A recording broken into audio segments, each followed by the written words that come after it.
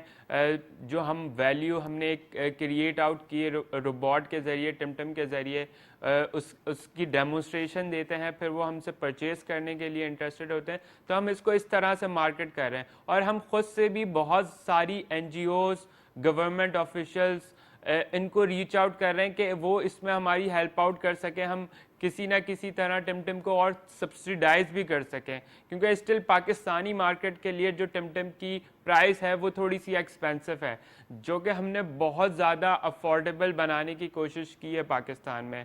اگر گلوبلی ہم روبوٹس کی قیمتیں دیکھیں تو $5,000 سے اوپر سے شروع ہوتے ہیں اس طرح کے روبوٹس, اور ہم نے اس کو پاکستان میں ودن $1,700 کے اندر مینوفیکچر کیا ہے. Okay, that's a victory. اچھا, آپ سے یہ بھی جانیں گے محمد علی عباس کہ اگر جب ہم بات کرتے ہیں آٹزم کے پیشنٹس کی, تو جب ٹیچرز یا والدین رضوان ان بچوں کو سکھانے, بولنے اور ان کو ہیلپ آؤٹ کر رہے ہوتے ہیں تاکہ وہ ایک نارمل طرز زندگی کی طرف آ سکیں, رجحانات پکڑ سکیں نارمل لائف کے, اور جب ٹم ان کو ہیلپ کر رہا ہوتا ہے, تو کیا آپ نے ریبا سے اس کو کیلکولیٹ کرنے کی کوشش کی ہے کہ ایک ہیومن انٹریکشن سے بچہ جلدی گرو کر رہا ہے یا پھر ٹم زیادہ ہیلپ فل ہوگا؟ بالکل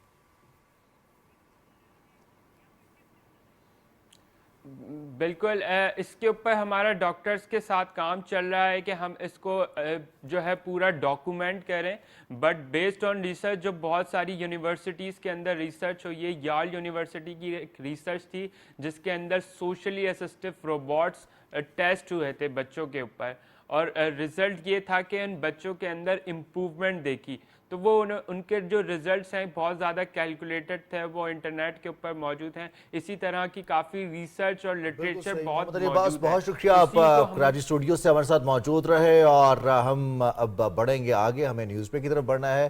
بچوں نئی چیز ہوتی ہے, روبوٹس بھی نئی چیز ہیں, تو جو نئی چیز ہوتی ہے اس میں چارم بھی زیادہ ہوتا ہے, اور اس کی پھر بات ماننا, بات سننا, جیسے نئے رشتے میں ہوتا ہے, یا کہ نئی نوکری ہو تو وہاں پر بھی ایسے ہی ہوتا ہے, نئی دوستی ہو تو وہاں بھی ایسا ہوتا ہے کہ بعض رات جلدی مانی جاتی ہے اور بہتر مانی جاتی ہے. خیر جی, نیوز بریک کی جانے پڑیں گے اور واپس آئیں گے نیوز بریک کے بعد. ہمارے ساتھ رہیے.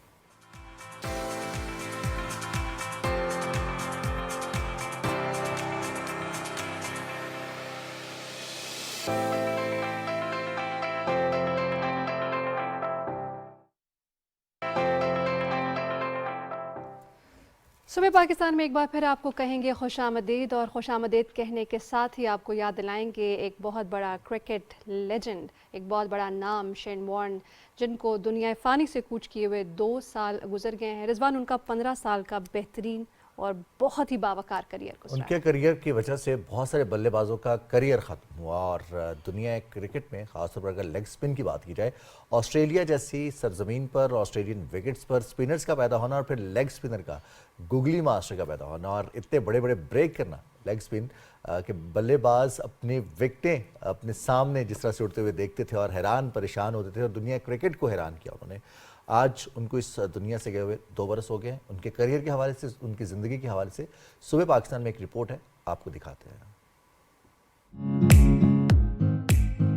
آسٹریلیا کے لیجنڈری کرکٹر اور مایہ ناز spinner bowler Shane Warne 4 March 2022 کو حرکت قلب بند ہونے کے باعث انتقال کر گئے تھے. میلبورن کے مضافاتی علاقے وکٹوریا میں پیدا ہونے والے شین وارن نے بطور کرکٹر اپنے کیریئر کا آغاز سن 1991 میں کیا اور 2007 تک آسٹریلیا کی ٹیم کا حصہ رہے.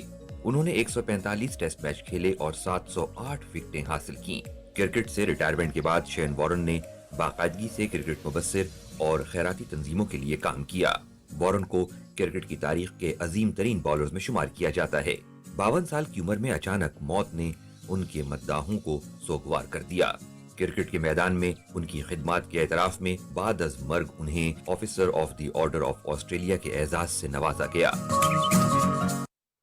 شین وارن کے کریئر کے حوالے سے ان کی زندگی, جس طرح سے انہوں نے کرکٹ کے ساتھ ساتھ بہت سارے رفاہی کام بھی کیے اور بہت زیادہ کنٹروورشل بھی رہے اپنی زندگی میں, خاص طور پر بلے بازوں کے ساتھ جو 1-to-1 انٹریکشن ہوتا تھا, خاص طور پر اگر کسی بلے باز نے چوکا یا چھکا لگا دیا اور ان کی ایکسپیکٹیشنز کے خلاف تھا, تو ایک وقت تھا جب شین وارن واقعتاً ہی دنیا کرکٹ پر راج کر رہے تھے, اور تب برائن لارا نے جس طرح ان کے اگینسٹ بیٹنگ کی تھی وہ یاد رہے گی سب کو. اور لارا فینس جو ہیں وہ لارا کی تعریف کرتے ہیں, جو وان فینس ہیں وہ شین وان کی تعریف کرتے ہیں. بہرحال جی یہ سلسلہ ہے اور یوں ہی لوگ نام بناتے ہیں, اور اس کے لیے ضروری ہے کہ نام بنانے کے لیے آپ کے پاس کوئی فورس موجود ہو, کوئی ایسی چیز جو آپ کو, کوئی پیشن ایسا جو آپ کو چلائے رکھے آپ کی منزل تک پہنچانے کے لیے.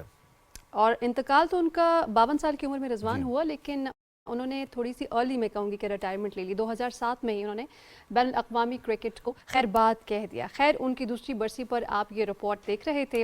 صوبہ پاکستان میں کچھ دیگر موضوعات کو بھی شامل کرتے ہیں. اچھا جی, پازیٹیو رہنا, پازیٹیو تھنکنگ, مثبت سوچ, مثبت طرز عمل, زندگی گزارنا کتنا اہم ہے, کتنا مشکل ہے, خود کو کیسے مثبت رکھا جائے. اگر ایک شخص کی زندگی میں کچھ بھی مثبت نہیں ہو رہا, نہ کریئر ورک آؤٹ کر رہا ہے, نہ پرسنل لائف ورک آؤٹ کر رہی ہے, نہ آمدن آ رہی ہے. میتھمیٹکس میں تو کہتے ہیں کہ 2 نیگیٹیوز جو ہوتے ہیں وہ پازیٹیو بنا دیتے ہیں. پازیٹیو کیسے بناتے ہیں یہ ہم جان لیتے ہیں نا پھر. ایسا ہوتا بھی ہے حقیقی زندگی میں, یا صرف میتھمیٹکس میں ہی ہوتا ہے؟ کیونکہ میتھمیٹکس کے بارے میں یہ کہا جاتا ہے کہ بہت ساری چیزیں میتھمیٹکس کی ہماری زندگی پر اپلائی ہوتی ہیں. ہم ساری کیلکولیشنز کر رہے ہوتے ہیں, خاص طور پر اب چونکہ مہینے کا بالکل آغاز ہے تو یہاں پر بھی بہت ساری کیلکولیشنز چل رہی ہوتی ہیں.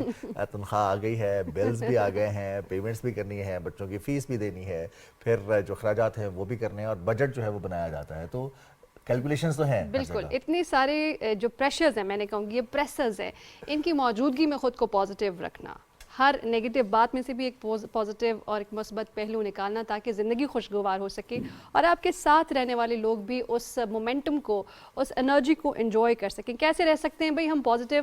ہم جانیں گے. ہمارے ساتھ موجود ہیں صوبہ پاکستان کے اسٹوڈیوز میں, ہمیں جوائن کیا ہے موٹیویشنل اسپیکر ہیں تصدق گیلانی صاحب. السلام علیکم, تھینک یو فار جوائننگ اس. وعلیکم السلام. اچھا جی, بغیر کسی توقف کے سیدھا ایک سوال ہے جو کہ سننے میں بہت مشکل لگے گا.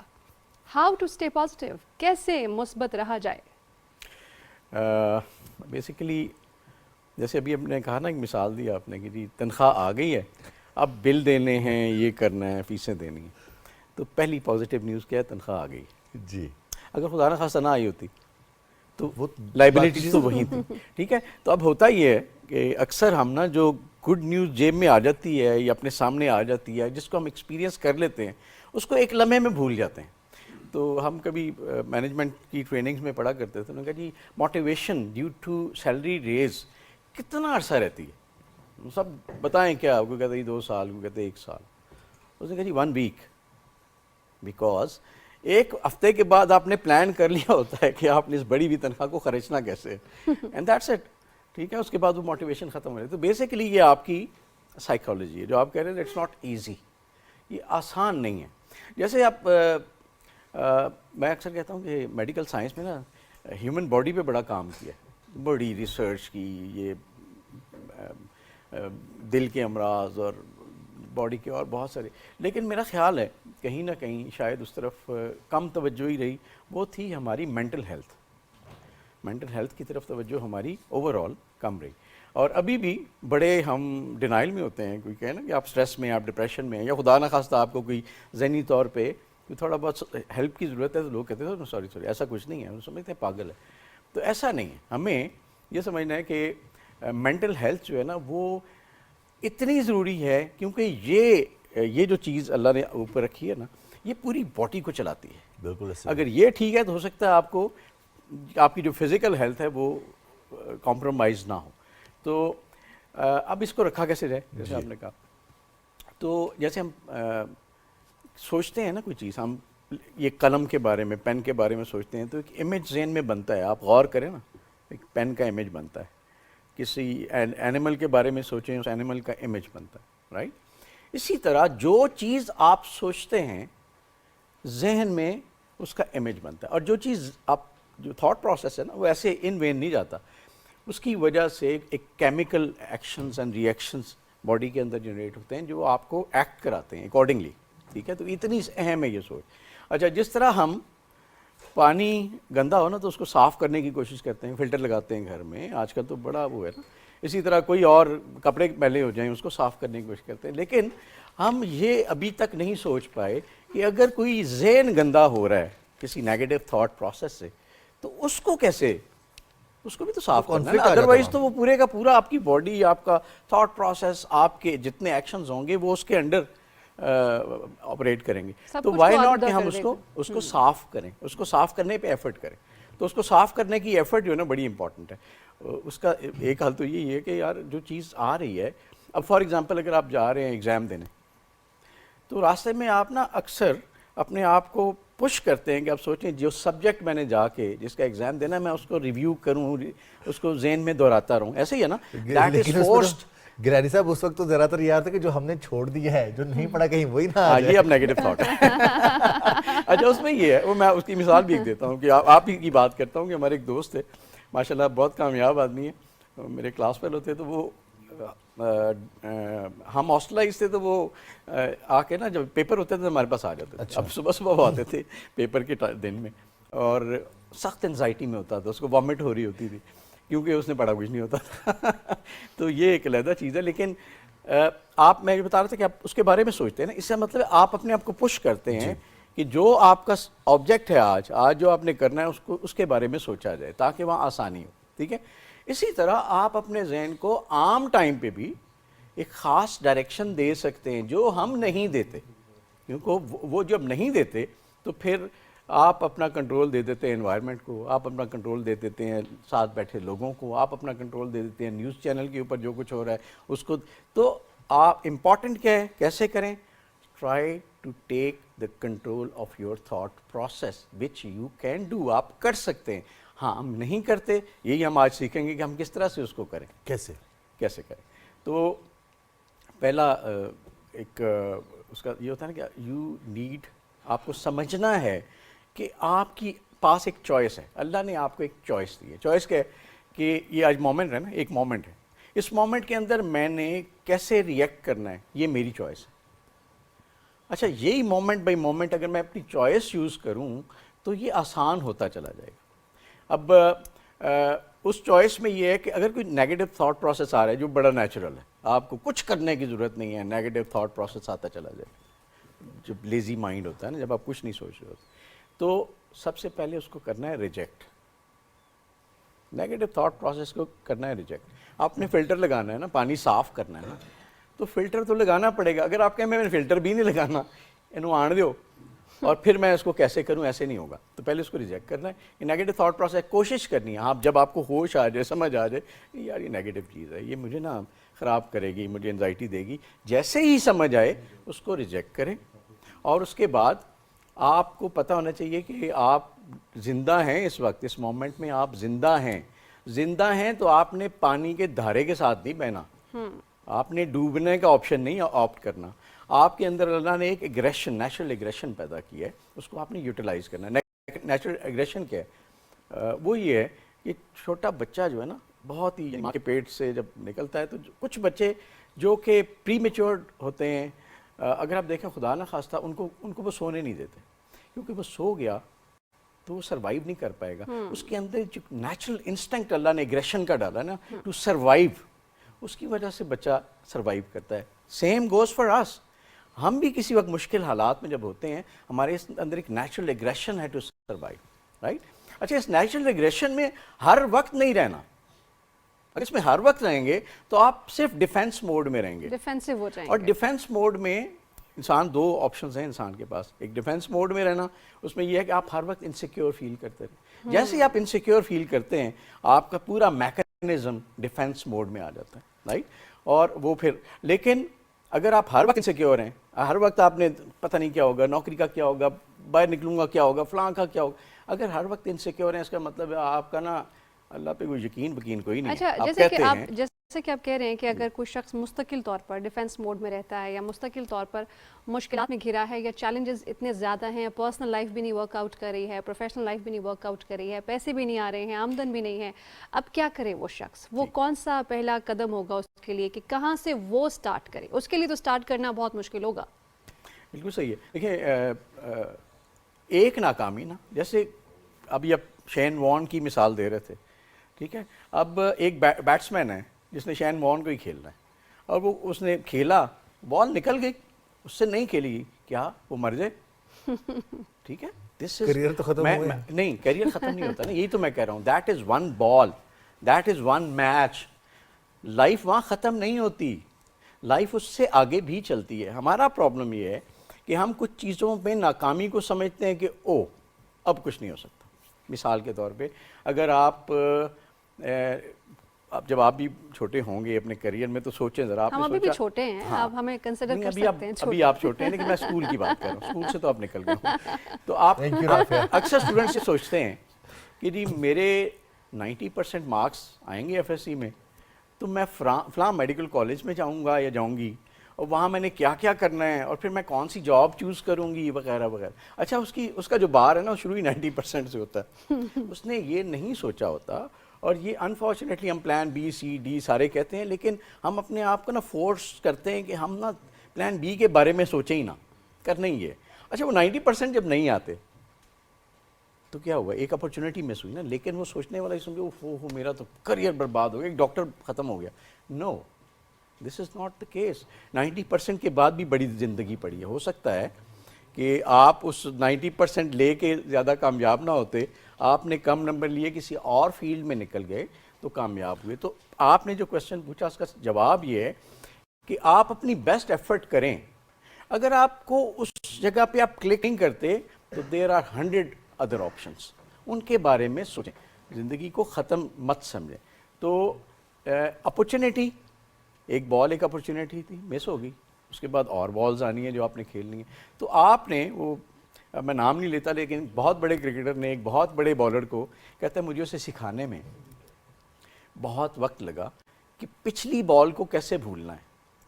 یعنی وہ بال بہت اچھی تھی جس پہ تم نے وکٹ اڑا دی, یا وہ بال اتنی بری تھی کہ اس نے اٹھا کے تمہیں باؤنڈری سے باہر پھینک دیا. اس کو بھولنا ہے. بھولو گے, کیوں بھولنا ہے؟ کیونکہ جو اگلی بال تم نے کرانی ہے اس پہ فوکس کرنا ہے. لیکن صدق گیلانی صاحب, ہیومن نیچر ہے کہ انسان سیلف وکٹم بہت جلدی اور سیلف پٹی بہت زیادہ فیل کرتا ہے کہ میرے ساتھ ہی برا ہو رہا ہے اور میں کچھ بھی ٹرائی کروں گا تو نہیں ہوگا, سب لوگ مجھے ناکام کرنا چاہ رہے ہیں. اس فیلنگ سے, اس سوچ سے کیسے چھٹکارا پائے؟ دیکھیں, ہمدردیاں تلاش کرنے سے نہیں ملتی, اور ہمدردی تلاش کرنا ایک بہت بڑی ویکنس ہے. صحیح, ٹھیک ہے. ایک چیز ہم سب نے سمجھنی ہے, اللہ کرے اس پروگرام کو جتنے لوگ دیکھ رہے ہوں توجہ اس بات پہ کریں کہ جب میں نے کہا نا کہ بچہ اپنی سروائیول کے لیے کس وقت جنگ لڑتا ہے, جب اس کو شعور بھی نہیں ہوتا, انسٹنکٹ ہے اس کے اندر, رائٹ. یہی انسٹنکٹ انسان کے اندر رہتا ہے. ہم یہ کرتے ہیں کہ ہم اپنے آس پاس کے لوگوں پہ بڑی امیدیں ڈال دیتے ہیں اور اپنی زندگی کی رسپانسبلٹی بھی ان پہ ڈال دیتے ہیں. وائی؟ مطلب ٹھیک ہے پہلے 7 8 10 سال آپ کو مشکل ہوئی, آپ ڈپینڈنٹ تھے, لیکن میں یہ بیلیو کرتا ہوں کہ جب بچہ بڑا ہو جاتا ہے, ٹھیک ہے, تو وہ اپنے ٹیچرز کو, اپنے پیرنٹس کو, اپنے معاشرے کو بلیم کرنا چھوڑ دے. کیوں؟ کہ اس نے اس کی جو زندگی کی رسپانسبلٹی ہے اس کے اپنے ہاتھ میں, رائٹ. وہ اس نے سوچنا ہے کہ میں اب ایدی صاحب کی اکثر مثال دیتا ہوں کہ ایدی صاحب کراچی میں اس وقت کراچی کے حالات, اگر آپ بہت چھوٹے ہیں اس لیے میں کہہ رہا ہوں کہ آپ کو شاید یاد نہ ہو, لیکن کراچی کے حالات ایسے تھے کہ وہاں روز کچھ نہ کچھ ہوتا تھا, امن و امان کے مسائل تھے, بزنس نہیں چلتے تھے, بہت برے حالات. تو ایدی صاحب اسی کراچی میں رہ کے انہوں نے دنیا کی سب سے بڑی ایئر ایمبولینس سروس بنائی, دنیا کی, امریکہ, یورپ, یہ جتنے بڑے بڑے نام ہیں جن کے نام لے کے ہم نا ڈپریشن کا شکار ہو جاتے ہیں کہ ہم کہاں کھڑے ہیں. اس شخص نے, اللہ نے اس کی مدد کی. آپ جب خود کھڑے ہوتے ہیں نا, جب آپ خود کھڑے ہوتے ہیں پھر آپ کے ساتھ بہت ساری فورسز کھڑی ہو جاتی ہیں, پھر کام ہو جاتا ہے. تو اس حالات میں انہوں نے کر کے دکھایا. بہت سارے لوگ ایسے ہوں گے, بلکہ شاید بہت بڑی تعداد میں لوگ ایسے ہوتے ہوں گے وہاں پہ جو کہتے ہیں کہ یار یہ حالات ہی خراب ہیں, یار یہ مسئلہ ہے, وہ مسئلہ ہے, اور میں کچھ نہیں کر سکتا. Why you? وہی بندہ جس نے چوز کیا کہ میں نے کچھ کرنا ہے وہ کر گیا, آپ نے چوز نہیں کیا, آپ نے نہیں کیا. So you need to choose. اس پوائنٹ سے آگے بڑھیں گے, جیسا کہ آپ کہہ رہے ہیں کہ سیلف بلیمنگ جو سچویشن ہے اسے باہر نکل کے ذمہ داری کو اون کرنے والی سچویشن میں اپنے آپ کو ڈھالنا ہوگا. تو آج جو بھی صبح پاکستان کے ناظرین دیکھ رہے ہیں, آپ ان کی مدد کیجئے, بتائیے کہ وہ کون سی عملی مشقیں ہیں, وہ کون سی عادات ہیں جنہیں ہم اڈاپٹ کریں اور ہم ایک پازیٹیو تھنکنگ پیٹرن کو پکڑتے ہوئے اپنی پوری لائف کو پازیٹیو کریں. کیا کوئی ایسی چیزیں ہیں, کوئی مشقیں ہیں یا کوئی ایسی ایکسرسائزز ہیں جنہیں ہم کر کے اپنے آپ کو جو ڈی ٹریک ہوئے ہیں دوبارہ ٹریک پہ بحال کر سکتے ہیں؟ اچھا, ایک بڑی مزیدار سی مشق ہے اور وہ میں نے پڑھا تھا تو میں بڑا حیران ہوا, اور اب آپ جب میں اس کی طرف آؤں گا تو آپ کہیں گے یہ کیا کہہ رہے ہیں.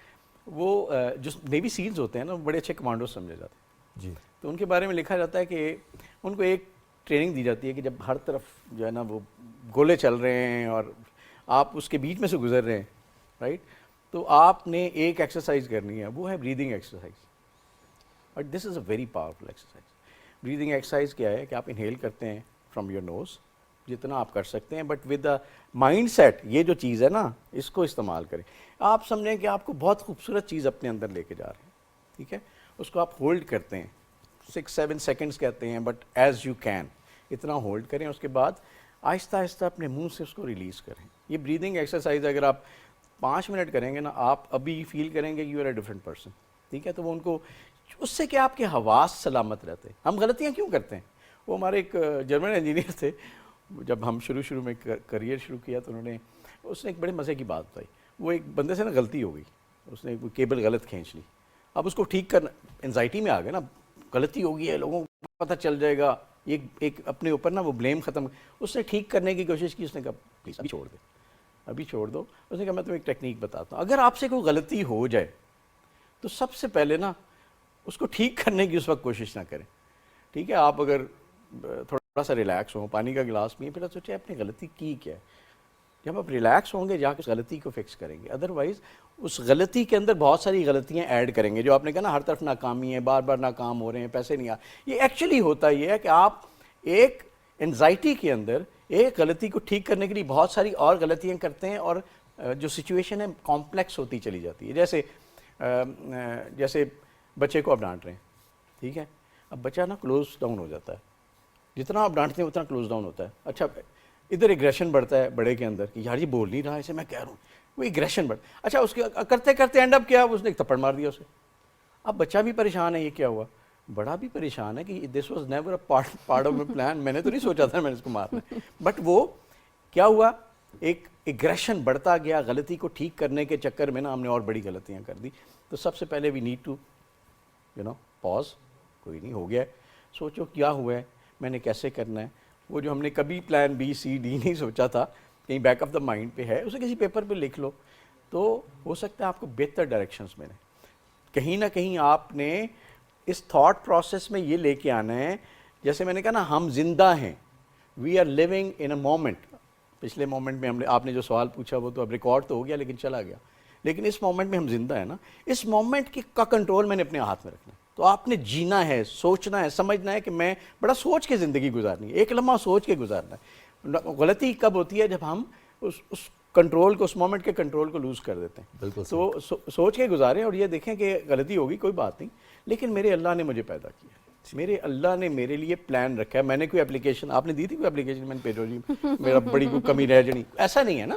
تو میرے اللہ نے جب مجھے بھیجا ہے اس کے پاس میرا ایک پورا پلان ہے. اچھا پلان کے اندر نا پھر وہی ہے کہ فلو چارٹ ہوتا ہے نا، یس اور نو.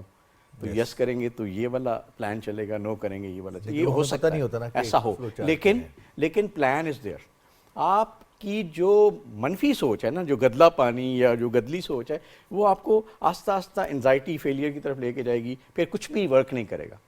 تو کیوں نہ میں اس کو چینج کرنے کی کوشش کروں، اس کو ریجیکٹ کروں، اس کو ڈائریکشن دوں کہ میں نے اب ورکنگ انڈر پریشر یا ورکنگ انڈر نوائز کا ایک ہی طریقہ ہے. ایک فارمولا اگر آپ کو میں بتاؤں، وہ ہے نوائز کو فلٹر کرنا. بہت نوائزی ماحول ہے نا، بہت پریشر ہے، ادھر سے بھی بندہ چیخ رہا ہے، ادھر سے بھی چیخ رہا ہے، کیوں نہیں کر رہے، یہ کیوں نہیں ہو رہا تم سے. تو اگر آپ اس نوائز میں رہیں گے نا، یو ول فیل. آپ اس کا ایک ہی طریقہ، اور یہ انٹرنیشنل نارمز ہیں، وہ کیا ہیں کہ آپ نے سارے نوائز کو فلٹر کرنا ہے. شور کس وجہ سے ہے؟ اس کام کی وجہ سے. یہ ٹھیک ہوگا، نوائز ختم ہو جائے گا. وائی ناٹ کہ میں اس کام پہ توجہ دوں. بہت مشکل کام ہے، بہت مشکل کام ہے اس نوائز کو فلٹر کر کے کام کی طرف توجہ دینا، لیکن جو کرے گا وہ کامیاب ہو جائے گا، نوائز ختم ہو جائے گا. تصدق گیلانی صاحب بہت شکریہ، اور آپ کی ان باتوں سے، اس گفتگو سے یقینی طور پر بہت سارے ہمارے ایسے ناظرین، بہت سارے ایسے سامعین جن تک یہ باتیں پہنچی ہیں، ان کی زندگی میں ودن سیکنڈز، ودن منٹس چینج آتا ہے. اور یہی سوچ کی تبدیلی ہے جو انسان کو آگے بڑھنے میں مدد دیتی ہے. اور ایک سب سے اچھی بات جس نے ہماری زندگی میں بہت زیادہ اثر رکھا ہے وہ یہ ہے کہ کچھ بھی لاسٹ نہیں ہے جب تک ہماری سانس چل رہی ہے، جب تک ہم زندہ ہیں.